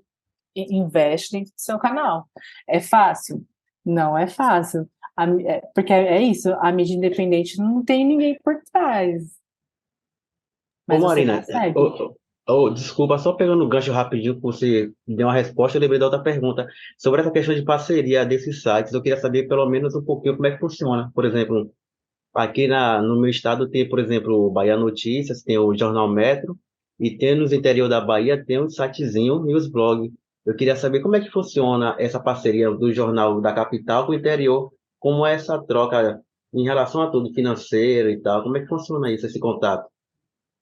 Acho que financeira fica um pouco difícil de dizer, porque aí cada portal tem cada site tem uma forma de atuar. Mas o contato geralmente no próprio site, às vezes, tem um e-mail do responsável, tem entre em contato conosco, e aí ali você consegue acessar a pessoa responsável e, por exemplo, falar, você tem tal editoria e eu produzo com um conteúdo que tem tudo a ver com essa editoria. Tem alguma possibilidade de a gente fazer algum tipo de parceria para que meu conteúdo saia nessa editoria? E aí você vai desenrolando para que o seu conteúdo esteja nesse site. Às vezes nem vai vir um retorno financeiro no começo, mas pode vir em visualização. E ter visualizações no seu portal acaba sendo também uma moeda de troca, por exemplo, alguma marca da sua cidade, algum mercado local queira ter, um bannerzinho dentro do seu blog, porque tem uma visualização interessante. Então, você pode cobrar um valor dessa marca para ela colocar o banner no seu blog, e essa ser mais uma fonte de receita. A publicidade é uma forma de receita dentro do jornalismo. E, claro, como um jornalista independente, e você tem total liberdade para escolher qual marca você vai querer dentro do seu blog. Espero que eu tenha respondido. Marina, eu queria fazer uma pergunta, porque eu tô vendo que o pessoal tá comentando muito sobre editais, né? E aí eu queria saber, por exemplo, eu sei que cada edital deve ter suas diferenças, até porque cada projeto é uma coisa diferente, que a proposta, né, que o edital tem. Mas, assim, quais são os pontos que você recomendaria, por exemplo, que todo edital pode ter aquele ponto ali que seja importante da gente debruçar sobre ele e trazer uma coisa bem completa, sabe, para quando for submeter? Eu fiquei muito com essa dúvida quando você foi falando. E aí eu acho que é algo importante que pode ajudar muita gente também. Olha, todos os editais que eu escrevi e que felizmente eu consegui alcançar um bom resultado e ele ser pleiteado, não, e ele ser contemplado, ainda que não tivessem exatamente essas 9 caixinhas, eu escrevi essas 9 caixinhas, eu abri um rascunho e escrevia qual era o resumo, qual era o objetivo, qual era o desenvolvimento, qual era o resultado, impacto, risco, equipe, orçamento e o cronograma. E de alguma forma eu tentava colocar essas 9 caixinhas nos campos do edital, porque se essa base aqui está nítido para você, você vai conseguir explicar bem. E se eu tivesse que, dos 9, dizer algo que você precisa focar, seria no desenvolvimento, no resultado e no impacto. Esse daqui Desses 9 pontos, eu acho que esses 3 são os principais: desenvolvimento, resultado e impacto, que é o como eu vou fazer, o que eu vou, qual que é o resultado que eu vou gerar e como que eu vou impactar. Se isso está muito nítido para você, você provavelmente vai conseguir explicar isso com mais tranquilidade no edital, e na hora que a pessoa for ler, ela vai entender o que de fato você está querendo dizer. Esse encadeamento, lógico, tem que estar muito nítido. Desculpa usar essa palavra várias vezes. Mas é isso, se você sabe o que você vai fazer, quais são os resultados que você vai alcançar e quais são os impactos que esse resultado vai gerar, se isso está bem exemplificado, está bem escrito, pelo menos da primeira fase de análise digital você vai passar. Porque imagina, às vezes as pessoas recebem centenas de proposições, e se a sua está bem escrita e você consegue em poucas linhas, porque tem isso também, gente, tem edital que pede em 100 palavras, em 250 caracteres, o que você vai fazer? Então, isso precisa estar bem intrínseco dentro daquilo que você está escrevendo. Então, depois eu dou essa apresentação para vocês, aí vocês usem essa sequência para ir desenvolvendo os projetos, para ir testando, porque eu acho que ela é muito válida, pelo menos eu uso ela até hoje, porque ela me ajuda a entender todas as fases do projeto.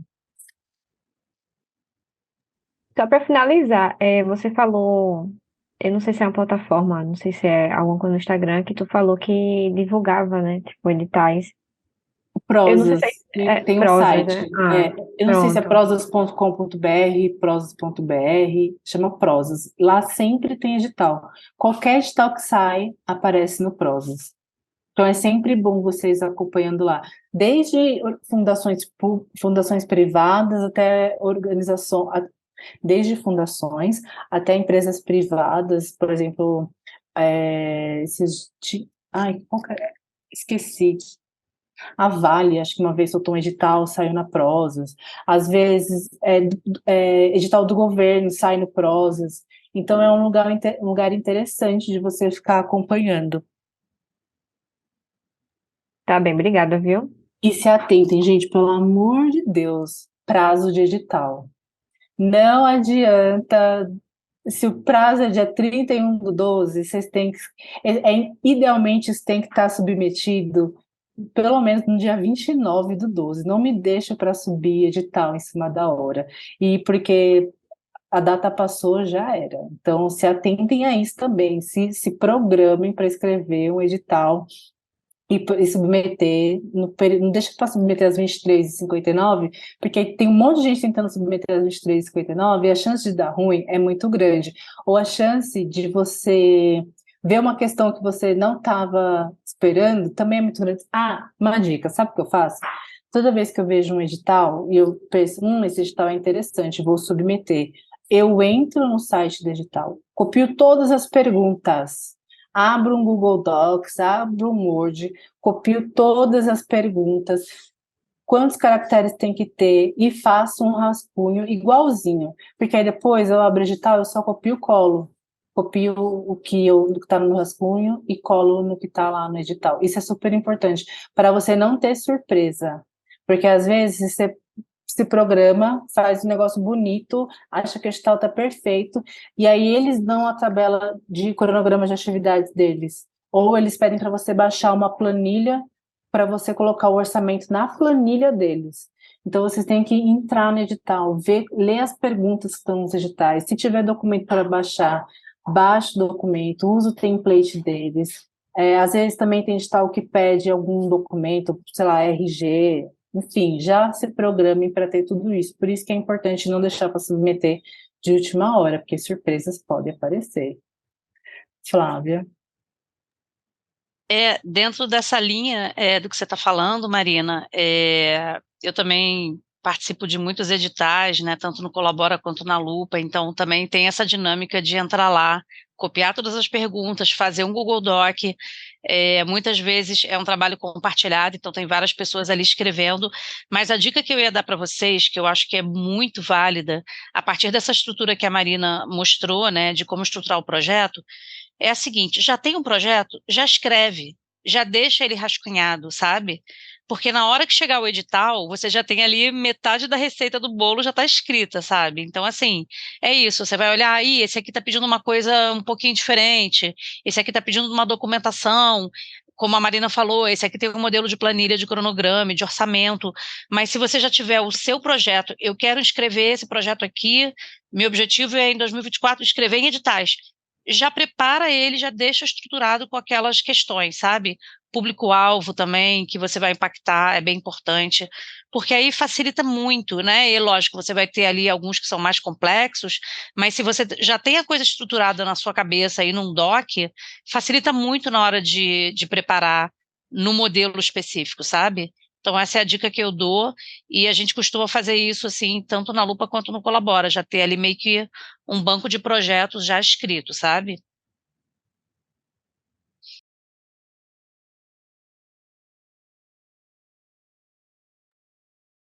Posso fazer um comentário? Marina, várias coisas que você falou, assim, eu também tenho certa dificuldade, às vezes, com projetos, sabe, assim, e é muito bom te ouvir, assim, e ver que, enfim, você se sente meio mal, né, porque parece que todo mundo sabe fazer e você não, né, às vezes, assim, e você percebe que, né, muitas pessoas, de fato, não tem essas expertise, não sabe como começar, né? Mas uma coisa que você falou que eu fiquei achando muito interessante é que, de certa maneira, tem muito a ver com o que a gente veio, com coisas que a gente veio aqui tratando, até sobre a própria apresentação das pautas, né, Flávia? Assim, de como uma coisa que a gente ficou pedindo até assim, tipo, pensem logo no título, pensem logo numa chamada, porque isso, de certa maneira, já organizava na cabeça das pessoas o que é que elas queriam dizer, qual era a grande história que elas estavam querendo trazer. E aí uma coisa que a gente percebeu, é que é isso, é muito difícil, às vezes, as pessoas colocarem de maneira sintética e facilmente comunicável aquilo que elas têm na cabeça. Então, uma coisa que eu fico aqui pensando, e assim, falando para todo mundo mesmo, porque, enfim, é momento de sala de aula, de aprendizado aqui, que é muito importante, assim, antes de você, às vezes, assim, eu tenho uma ideia e pensei em fazer tal coisa, é que você realmente pesquise sobre aquela coisa antes, né? Que você tenha informações sobre aquilo, porque senão fica tudo muito solto, né? Você não apresenta algo de fato palpável, comunicável. Você não diz o porquê que você está apresentando aquilo e no que é que aquilo se difere de outras pautas, projetos que também tem aquela mesma temática, sabe assim, fica a mesma coisa de outros produtos, de outras pautas assim. E aí eu achei muito interessante assim, quando você traz que na elaboração de projeto é muito parecido com essa questão também, assim. O que é que esse meu projeto tem de novo? Que abordagens eu estou trazendo, né? Por que é que as pessoas deveriam investir neles, debruçar sobre eles, assim? Então, assim, só pegando isso que você trouxe, colocando nisso, porque eu acho que isso é uma coisa para todo mundo, sabe? Assim, tanto aqui no Colabora, quanto futuramente, aqui pós-Colabora, assim, mas o que é que as pessoas, o que é que eu estou trazendo de novo, assim, o que é que eu percebi de algo que muitas vezes várias pessoas já viram, já leram, está apresentado, mas o que é que eu vi que traz um elemento novo, uma abordagem nova a isso? Tu sente isso, Mar? Sinto, eu senti isso principalmente, por isso que eu até levantei a mão, que eu lembrei de um exemplo. Na época da pandemia, o que saiu de edital para produzir matéria sobre pandemia na periferia era gigantesco, tinha muito edital, e esse era o tema do edital. Qual que é a sua proposta para falar sobre pandemia na periferia? Então, imagine, a pessoa, quem está recebendo essas propostas, receberam diversas propostas, diversas possibilidades de matéria para falar sobre pandemia na periferia. Então, o que que vai ter de diferente? O que que eu vou fazer de diferente para conquistar, por exemplo, a pessoa que está que tá avaliando esse edital? Então, eu sentia muito isso. O que que eu vou fazer de diferente que já não tem? Então, tem muito esse trabalho de pesquisar o que que as pessoas estão falando sobre, ler os comentários. Eu sei que ler comentário de matéria ou post é um saco, porque às vezes a gente pega cada coisa, mas às vezes você consegue sentir o que que o pessoal quer saber a mais. Tipo, ah, tá bom, essa matéria falou isso, mas aqui acontece isso e não tem ninguém falando sobre. Então, pronto, você já sabe nos comentários, você já pegou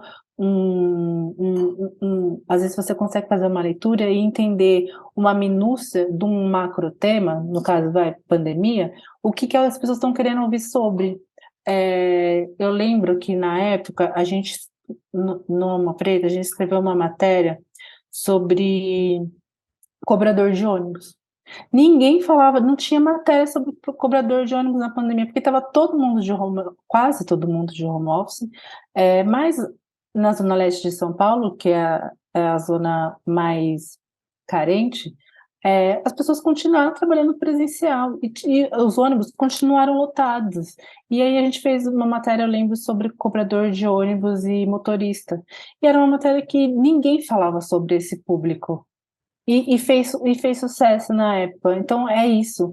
O que que eu consigo, tendo em vista que eu tenho um grande tema, o que que eu consigo fazer de diferente que as pessoas não estão noticiando ainda? Eu sei, e é difícil pensar isso. É difícil desenvolver algo que ninguém esteja falando, mas a gente consegue.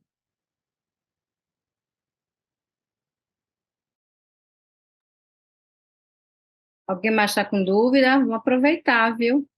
Hoje é a nossa última aula.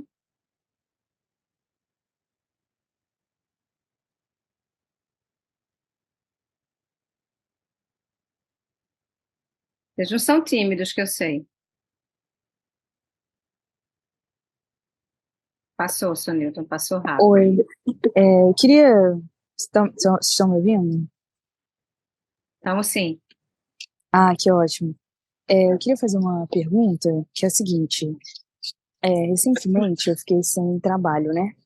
E aí eu encarei a vida de freelancer, né? Só que de freelancer, como assim, né? Eu consegui um trabalho, por exemplo, de um mês e tudo mais, numa empresa que já tinha seu esquema de trabalho e tudo mais. Mas essa coisa de ser freelancer mesmo, de vender a pauta para um jornal separado, tal, não sei o quê, eu não tenho hábito, ainda não tenho esse traquejo. A gestão de projeto também dá para ser aplicada nessa vida de freelancer? Com certeza, principalmente para você conseguir se organizar, porque ainda que você esteja por exemplo, você pode criar um indicador de quantas matérias eu tenho que fazer no mês para, enfim, conseguir ter um recurso X, ou quantas matérias eu consigo fazer no mês e desculpa a palavra vender, entre aspas, mas vender para um portal para conseguir para conseguir, enfim, me sustentar. Então você consegue fazer um planejamento, tipo, às vezes você precisa escrever 5 matérias, você se comprometeu a escrever 5 matérias. Criar um cronograma seu, pessoal, de como você vai, durante os seus dias, distribuir para conseguir, no final do período de cada matéria, entregar essas 5 matérias para 5 portais diferentes. Então, você consegue aplicar a gestão de projeto no seu dia a dia, principalmente nesse momento que você está começando, para que você consiga fazer boas entregas e não atrase as entregas, porque é isso, se você não atrasar tal matéria, a chance de te chamarem novamente, se você fizer uma boa matéria, de te chamarem também, outros portais acabarem vendo o seu nome te chamando, acaba aumentando. E é isso, faça um cronograma das matérias que você precisa fazer, do que você precisa fazer para escrever essas matérias, um cronograma de orçamento para você conseguir fazer com que esse seu começo de profissão seja sustentável. Enfim, eu não lembro quem foi que falou agora, que que é freelancer durante a apresentação e que utiliza a gestão o Guilherme de São Paulo, que ele faz freelancer e que ele utiliza a gestão de projetos para conseguir dar um começo, meio e fim para as ações que ele está desenvolvendo. Então, sim, você não só tem, mas como deve usar a gestão de projetos. Ó, o Guilherme está até falando no chat que ele usa o Trello com Kanban e super funciona. Entendi. Me veio uma outra questão aqui na minha cabeça, que é a seguinte: quando a gente vai aplicar para um mestrado, a gente também tem que ter um projeto, não é verdade? A gestão de projetos se aplica nisso, assim? É tão detalhadinho quanto aquele cronograma que você botou ali, ou a gente tem que ter pelo menos metade daquilo? Porque esse ano eu também pensei em fazer isso, assim, aplicar para o mestrado e tudo mais. Só que eu fiquei um pouco confusa, assim, e a ideia inicial que eu tinha, acho que não estava tão bem trabalhada para poder aplicar, então eu acabei desistindo. Mas aí eu fiquei também com essa dúvida, tipo assim, eu tenho que ter no início já tem que ter pensado até a parte final, ou ter alguma coisa já esqueletada? Como é que funciona? Olha, falando pela minha experiência do mestrado, eu sabia o que eu queria pesquisar e o porquê que eu queria pesquisar aquilo, e o porquê que era relevante estudar aquilo. E aí, cada universidade usa um método, usa um modelo com, sei lá, o meu eu lembro que tinha introdução, desenvolvimento, não tinha cronograma. Então, cada faculdade tem um modelo para você escrever. Mas é muito importante que você saiba o que você quer fazer. Por exemplo, olha só, eu vou usar o meu exemplo. Quando eu me submeti na prova do mestrado, eu queria falar sobre as políticas de promoção da igualdade racial. Eu queria fazer um mapeamento de todas as políticas de promoção de igualdade racial e entender quais áreas em quais áreas elas estavam distribuídas: saúde, educação, segurança pública, enfim.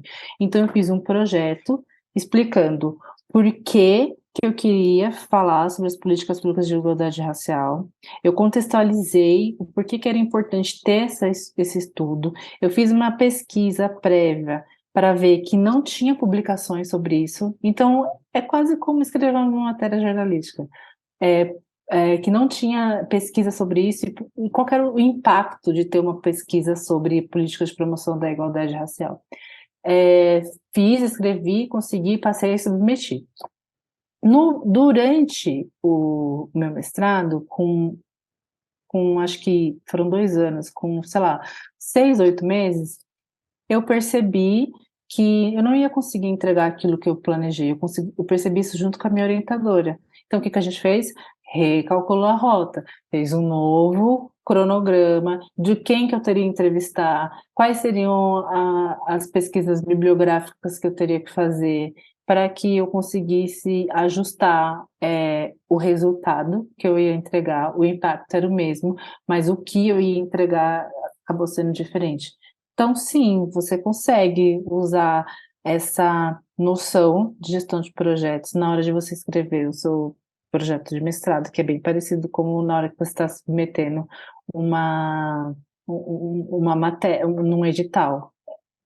Na verdade, não tem nenhuma diferença entre a dinâmica, na verdade, né? Na hora que você está escrevendo para o edital e submetendo para um mestrado. É a mesma coisa, você precisa ter bem nítido na sua cabeça o que você quer fazer, como você vai fazer e quais são as bases que você tem para produzir aquilo.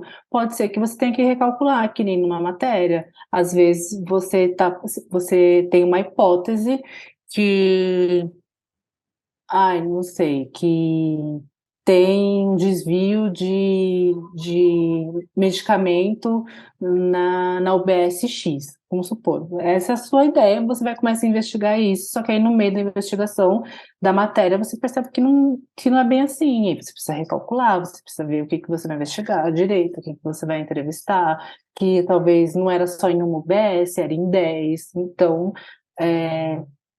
recalcular. E a gestão de projeto é isso. Na hora que eu falei de riscos, Lá é inclusive isso, é mapear quais são os possíveis riscos que eu vou encontrar durante o desenvolvimento do meu projeto. E aí você consegue pensar isso assim, tanto para o jornalismo quanto para esse seu projeto de mestrado. Entendi, obrigada. Imagina.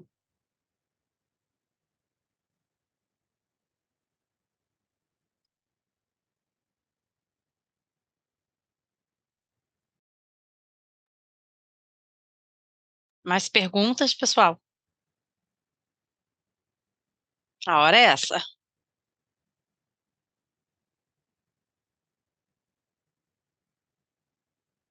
Fabi, tem alguma pergunta?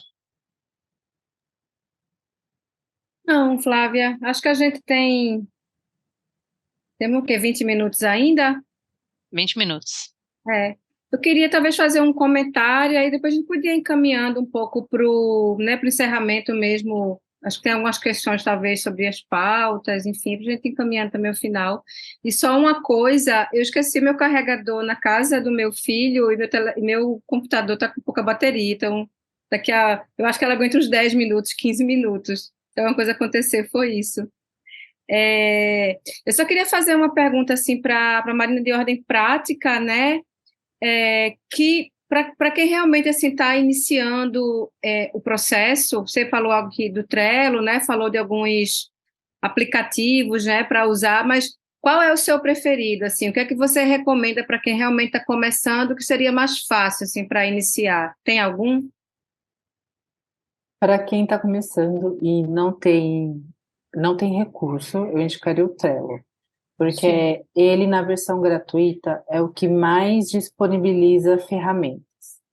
O meu preferido da vida é o Asana, mas é isso, ele é um pouquinho mais caro, então tem que ver se você tem condições eu não lembro quanto que é o Asana, mas ele tem uma licença mensal que é um valor um pouco alto, tanto que no momento eu inclusive parei de usá-lo, prefiro usar o Trello, que ele me oferece basicamente o que o Asana tem, só que em outro formato. É que o que eu gosto do Asana é o layout dele. Eu acho que ele é mais prático, ele é mais visual, você consegue ver melhor as coisas. Não que não que a do Trello não seja, a do Trello também é ótima. Tudo que você quer fazer, quase tudo que você quer fazer no Trello, no Asana, você faz no Trello e vice-versa. Então, para quem está começando, eu acho que o Trello é a melhor ferramenta. Ela é prático de usar, ele é intuitivo, e ele é barato, e ele é de graça, na verdade. Já o Asana, que é que eu mais gosto, basicamente eu usava o Asana só no meu trabalho, quando tinha a licença corporativa.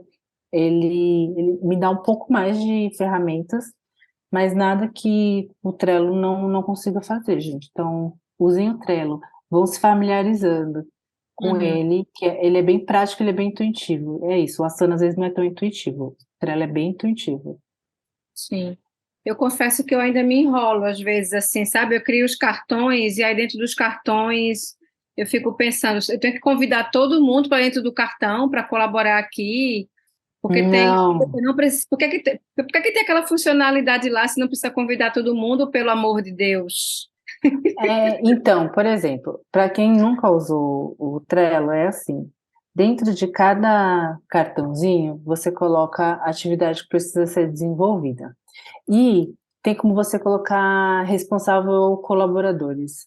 E aí, você pode convidar mais de um. O que eu gosto de fazer para o cartão escrita de roteiro. Eu sei que para escrever não, deixa eu tentar pegar um exemplo que vá mais. Não, é esse mesmo, escrita de roteiro. Eu posso colocar lá o jornalista, eu posso colocar o roteirista, eu posso colocar o videomaker, porque ele vai ver porque ele vai precisar do roteiro. É, mas não tem por que eu colocar todo mundo. No card do desenvolvimento do roteiro, eu só vou colocar o roteirista, para que ele consiga fazer, para que ele saiba que ele é o responsável. Que se ele não fizer aquilo, ninguém mais vai fazer. E aí, no card por exemplo, do videomaker, que ele precisa do roteiro, ele precisa ler o roteiro para saber o que ele vai gravar, Aí sim eu deixo o videomaker como responsável e coloco o roteirista para acompanhar. Então, eu vou colocar como responsável pelo card quem de fato é o puxador. Sem aquela pessoa, a tarefa não vai sair. Eu sei que isso é um pouco confuso, mas você tem que tentar fazer assim, porque senão você acaba envolvendo um monte de gente no card, e aí é aquele negócio, cachorro com muito dono morre de sede. Então você coloca de fato quem vai fazer a atividade. É, e às vezes até eu como bola fazendo isso, gente, mas é isso, é quem vai puxar a atividade. A gente chama no IDEC do puxador de bumbo. Quem que é o puxador de bumbo dessa atividade? Se essa pessoa não puxar o bumbo, nada sai. Então ele é o responsável pelo card. Muito obrigada, Marina. Te devo essa. Imagina. Me veio uma dúvida com relação ao cronograma e o planejamento. Boa noite, meu nome é Ramon. Eu cheguei um pouquinho atrasado, né? Aí não apresentei, mas é isso. Tu falou do teu exemplo na faculdade, do mestrado, que tu teve que parar no meio e aí tu teve que dar um girinho, né, para mudar as coisas. Mas aí quando a gente coloca isso num plano prático, assim, com grana, com jornal, que tem que ser rápido, e aí como é que lida assim com essa questão desse planejamento de cronograma, assim, que de repente você já movimentou alguma coisa e aí, pô, já gastou uma grana e você fala Boa. assim, pô, então, vamos ter que mudar. Então, dentro da gestão de projetos, é até uma coisa que come bola, eu não falei, deveria ter falado. É importante a gente fazer o acompanhamento do projeto, gente. E como é que a gente faz acompanhamento do projeto? Reunião. Às vezes, tem projeto que, a depender do nível de complexidade, precisa de 2 reuniões semanais. Uma reunião na segunda, para a gente ver o que precisa ser desenvolvido na sexta, e uma reunião na sexta, para ver o que foi desenvolvido durante a semana. E são nessas reuniões que a gente percebe que a gente tem que recalcular a rota. Por exemplo, na segunda, a gente combinou de fazer 10 ações. Aí a gente chega na sexta e viu que só 3 ações foram feitas. 7 ações não foram concluídas. Aí a gente, em equipe, analisa por que não foram concluídas essas 7 ações, o que faltou.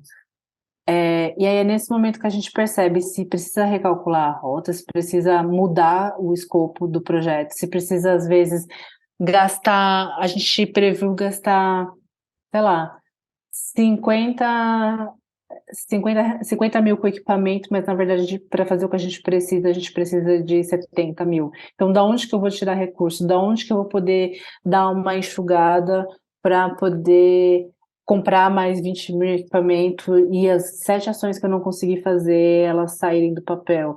Então, quando a gente está trabalhando em equipe, fica mais fácil de a gente identificar quando precisa recalcular a rota, porque é isso, a gente tem que fazer reuniões. Tem projetos muito complexos, às vezes, que tem reunião todo dia, mas aí o que faz? Eles chamam de reuniões rápidas, de 15 minutos, que aí o gestor do projeto, a pessoa que está comandando o projeto, fala, olha, para hoje a gente tem que fazer isso, isso, isso e isso. Mas são reuniões de 15 minutos, são reuniões de depara, sabe? Fulano tem que fazer isso, fulano tem que fazer aquilo. São reuniões simples, porque ninguém merece reunião toda semana, todo dia, de 1 hora, porque aí o projeto não vai andar mesmo. Mas é isso, a gente percebe que a gente precisa recalcular a rota, a gente percebe que a gente precisa fazer ajustes na reunião, ajustes no projeto em reuniões. Então, nem que seja uma por semana, é importante ter, principalmente em projetos que envolvem recurso, que envolvem terceiros, que envolvem parceiros, são nesses momentos.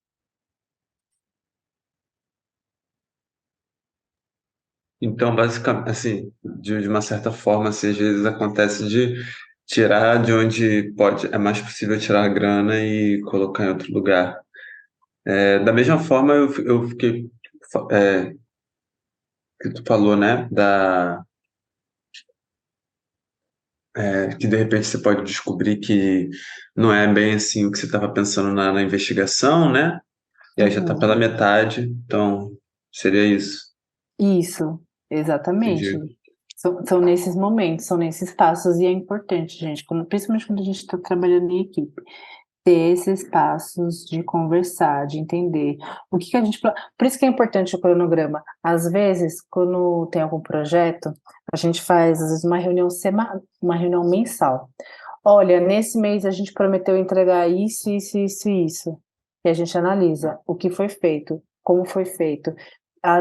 E às vezes fluxos internos, às vezes alguma coisa não está dando certo porque fluxos internos estão rolando, a comunicação não está indo bem. Então, são nesses espaços de conversa, de diálogo, que a gente consegue entender como o projeto está indo e como ele vai se desenvolver até o final. E batendo o cronograma, sempre batendo o cronograma. Por isso que o cronograma de atividade existe, para a gente ver se a gente vai. Se tem um projeto X que precisa ser desenvolvido em 12 meses, eu não posso chegar no mês 6 e ver que mais da metade das atividades não estão sendo produzidas.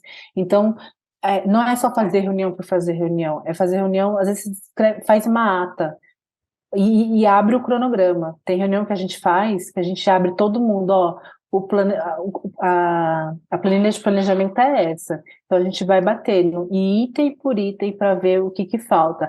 Ah, esse item não foi resolvido porque o item anterior precisa ser concluído. Ah, esse item foi resolvido porque não foi feito, porque de fato não é o momento dele ser feito, ele vai ser feito só lá no final. Então, façam isso, façam reuniões, olhem baseadas em cima do cronograma, em cima do planejamento que vocês fizeram, porque se você consegue fazer isso, as chances de ter que recalcular a rota são menores. Claro, às vezes imprevistos acontecem, mas acaba diminuindo. Obrigado. Imagina. Eu ia fazer uma pergunta, mas eu acho que a Flávia já colocou aqui até um pouco do que eu ia falar sobre.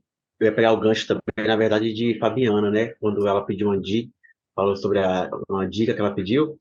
Então, eu queria perguntar a você uma dica de livro ou de material que a gente pode até encontrar em PDF, né? Na internet, sobre essa questão do assunto que a gente está abordando hoje, sobre a gestão, né, de montar o nosso negócio. Eu queria saber, ó, tá o livro aqui, ou tá o material em PDF, você pode encontrar no site do Doceiro, né? Eu procuro muito, que às vezes tem livro gratuito, né? Até digo para quem não conhece o Doceiro, né? Ou se não, um livro mesmo, sobre gestão, né? Abrir nosso negócio, ou planejar, ou querer criar. Olha, a primeira vez que eu quis ter algum contato com gestão de projeto, eu fui no site do BID, que é o Banco Interamericano de Desenvolvimento. Lá tem diversos cursos muito bacanas e gratuitos. E aí, às vezes, a maioria dos cursos, na verdade, fazer o curso por fazer é de graça, e se você quiser o certificado, eles cobram um valor. Então, eu já fiz alguns cursos lá e ainda não paguei pelo certificado, mas o conhecimento está aqui, o conhecimento foi adquirido. Então, no site do Banco Interamericano de Desenvolvimento, o BID, tem diversos cursos legais, inclusive o primeiro que eu fiz de gestão de projetos foi lá. Para jornalista, o site do Google News Initiative tem, às vezes, diversos cursos lá sobre jornalismo, sobre gestão, enfim, sobre este campo. Então, vale a pena dar uma olhadinha também. Sempre tem cursos lá aparecendo, porque eles têm como se fosse uma academia. Não é uma academia, mas é um repositório de alguns cursos gravados com pílulas sobre temas específicos. Então vale a pena. De cara, eu lembro desses dois. Ô, Marina, e só pegando o seu gancho também, falar até para quem não conhece, para a galera também, para acompanhar um pouco o site da Brage, que geralmente tem alguns cursos independentes que eles lançam de graça. Eu fiz um, ganhei certificado. Quem puder, quem não conhece ainda o site da Brage, rolou várias aulas de cursos independentes para quem quer ter uma iniciativa no jornalismo. É verdade, eu tinha esquecido. Mas a Brage, de fato, Tem diversos cursos interessantes.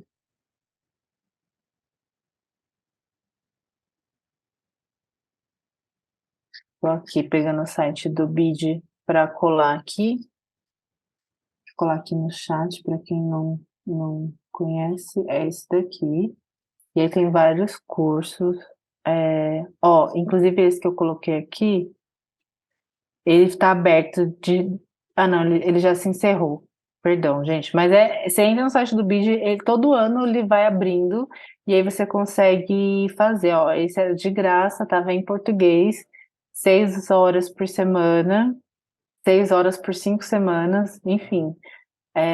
Acompanhem, que sempre aparece uns cursos legais, principalmente em gestão de projetos.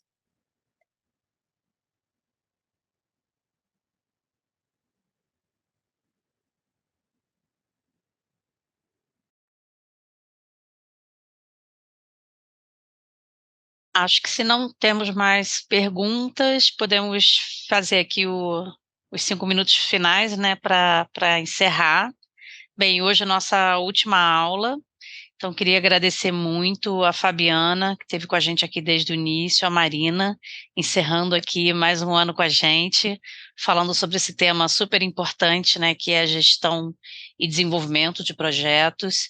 Queria agradecer para todo mundo que esteve aqui ao longo do curso, nessas 8 aulas e mais a sessão extra, né, que a gente teve para discutir as pautas.